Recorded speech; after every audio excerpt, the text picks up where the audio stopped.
Hello dear students, welcome to States of Matter part 6. And before I start the lesson for today, the challenge questions from the last two class. Yes, one where you had to define density in terms of pressure, volume and temperature. And second was a numerical that I had given you based on the combined gas equation where it was at 27 degrees Celsius, 760 mm pressure. Yes, this particular question. Have you done them? This is the answer to the numerical that was posted in video number 5 under the topic States of Matter. For those who've been following the channel, this is a series of videos on the topic States of Matter, and we are doing one law at a time as well as taking up numericals. We are dealing with how to solve numericals as well. So you got it right? Let me know your answers in the comment section if you feel that they do not match, or if you feel I have gone wrong somewhere. What about the relationship between density to pressure, volume and temperature? Let's go ahead. PV is equals to nRT. So PV, N is number of moles, that is mass divided by the molar mass, right, into R into T. Now the hint that I had given you was that density is mass divided by volume. So what do? Let us take the volume in the denominator. So this volume comes here and I will have into RT upon, yes, make way. So we have molar mass, we can write below RT. The expression still remains the same. So pressure is equals to mass upon volume is density into RT upon molar mass. You see again, R is a constant, T is constant, molar mass for a fixed gas, for any specific gas. So that means this entire expression is a constant. So pressure of a fixed mass of dry gas is directly proportional to density. You have a cylinder, you have a piston here, you press the gas, you apply pressure, you increase the pressure. The closeness of the particles will increase on application of pressure. That means the density of the gas increases when pressure is increased at constant temperature for a fixed mass of gas. Right? All good so far? Ready to take the next law in? Today's lesson we are taking up Dalton's law of partial pressures. Now this law was given by John Dalton in 1801, long time, right? Now it says, in a mixture of non-reacting gases, the total pressure is equals to the sum of partial pressures of the individual gases at constant temperature. Oh my God, so many things to understand in one go. Let's go step by step. So what does this law say? You've got a vessel over here, right? You've got two gases. I'm starting with two gases. So let's suppose we have particles of gas A in it and we've got particles of gas B in it. Now each of the gases is exerting certain pressure on the walls of the container. The pressure which each of these gases is exerting on the walls of the container is what we call as partial pressure. So the total pressure according to Dalton's law is the partial pressure of A plus the partial pressure of B. Now how do I calculate the pressure of A and B? So again I am going to go on to the ideal gas equation, which says that PV is equals to nRT. That means pressure into volume is equals to nRT, or pressure is inversely proportional to volume. So what will happen? Here what I am going to do is, I will imagine that in my vessel there is only gas A. The particles of gas A are exerting certain pressure on the walls of the container.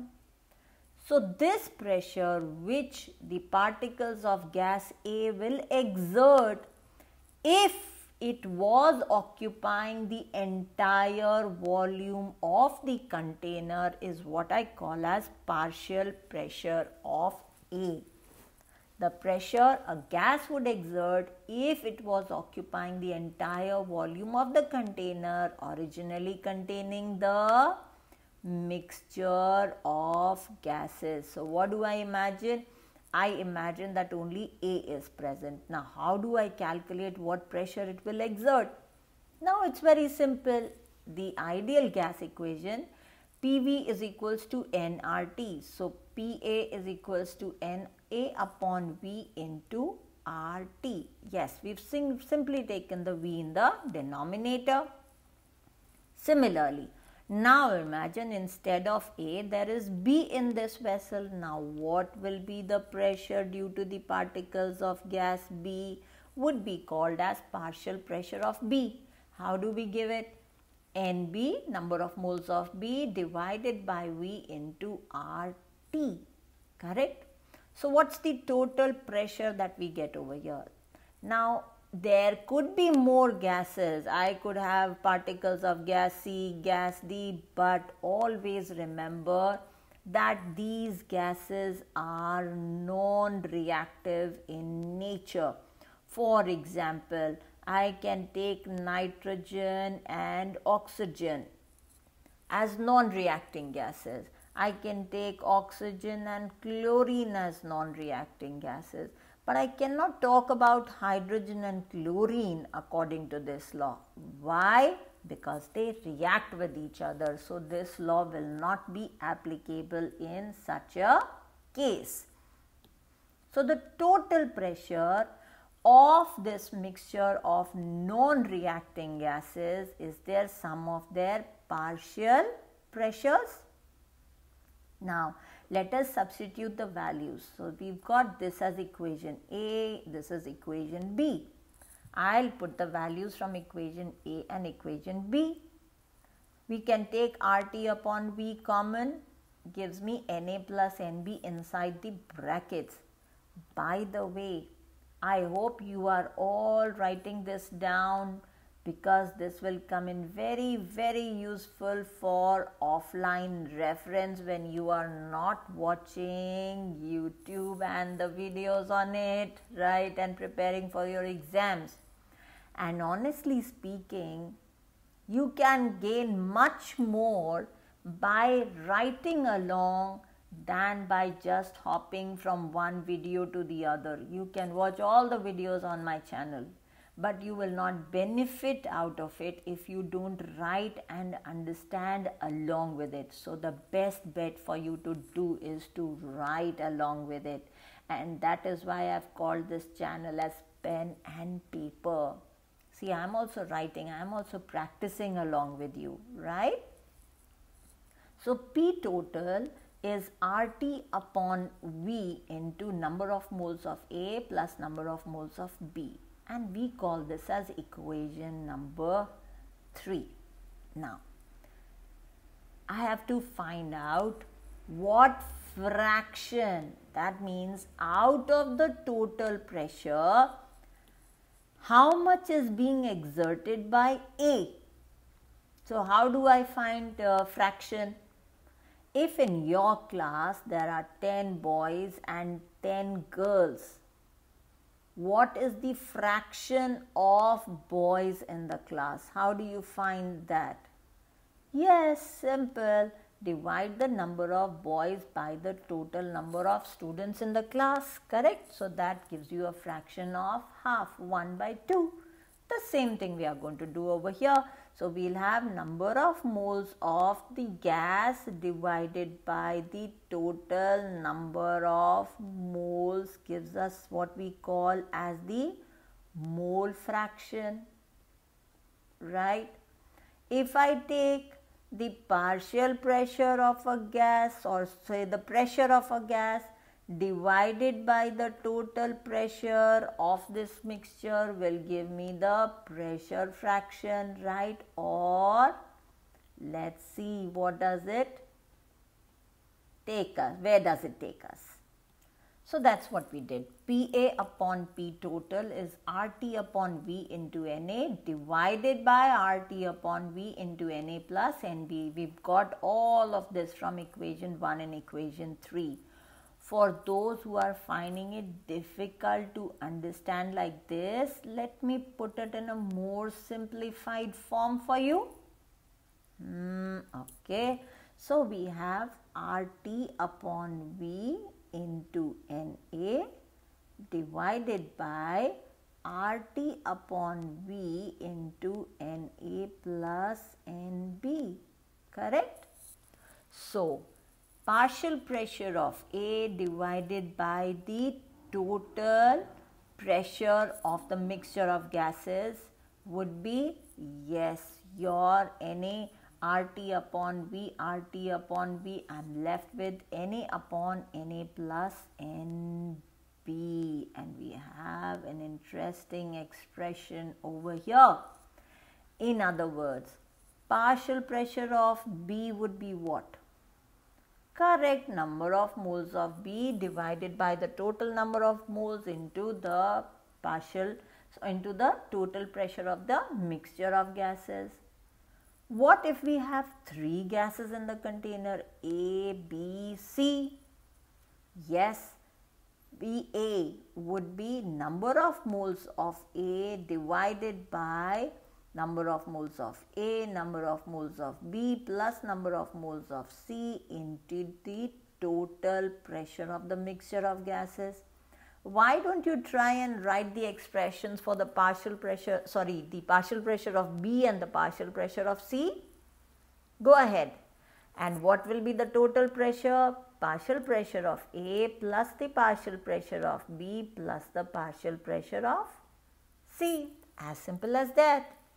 In other words, partial pressure of a substance of a gas X divided by the total pressure is equals to the number of moles of the gas X divided by the total. And what did we call this as? Can you recall? Just now we used the word. Yes, it is mole fraction. Correct? Please remember, you don't have to do mass upon total mass. You don't. This is wrong. It is mass divided by molar mass of A divided by mass upon molar mass of A plus mass upon molar mass of B plus mass of C upon molar mass of C, and so on. So please remember this. It's not mass divided by total mass. I am stressing on this because in my experience, lot of students make this mistake. So please be very, very careful because it seems easy, right? It looks very easy. Okay, I can just divide the mass divided by molar mass and that should give me. No, it is the fraction of the number of moles, not the fraction of the masses. Correct? Okay. Now, where do we use this concept? How is this concept useful for us? You've heard about collecting gas over water, right? You do this experiment where some gas is liberated and that gas is passed through the tube and the gas is collected over water. Now, when gas is passing through the water, what happens? It gets saturated with the water vapor. Some water collects along with it. So, when I am calculating the pressure of this gas, That's the wet gas that I have got. That will also include the pressure of the water vapor. So what I've got is pressure of the dry gas plus pressure of the water gives me the total pressure. Now technically this pressure due to the water vapor saturating the gas is what we call as aqueous tension. Aqueous always relates to water. So the pressure or the tension which is created because of this water is called aqueous tension. So if I have to find out the pressure of the dry gas, what do? The total pressure minus the aqueous tension. Now all this while when I have been teaching, I did not mention a very, very important point in the Dalton's law. Can you tell me what? Have a look at this slide and tell me what is an important condition that I am missing out when I am talking about Dalton's law. Correct. It's the constant temperature. When you are doing this measurement of pressure, the temperature has to be constant, and of course the volume is constant because you are taking the same container. And you will also observe that in our derivations throughout we have kept the temperature as T. Now why is the temperature kept constant? Absolutely, because if you change the temperature, pressure also changes. Remember the pressure law? Pressure is directly proportional to the temperature. And the same thing we bear in mind when we talk about aqueous tension. So this aqueous tension, the value of this aqueous tension, it varies with temperature. So make sure that you apply the same the correct or the corresponding value of aqueous tension of water when you are using it in any question or scenario. And how will you define this aqueous tension? The pressure exerted due to the water vapor when it saturates a gas, a dry gas, right? So you can copy this down again for offline reference. Ready for a small numerical? Okay, now let's test your understanding.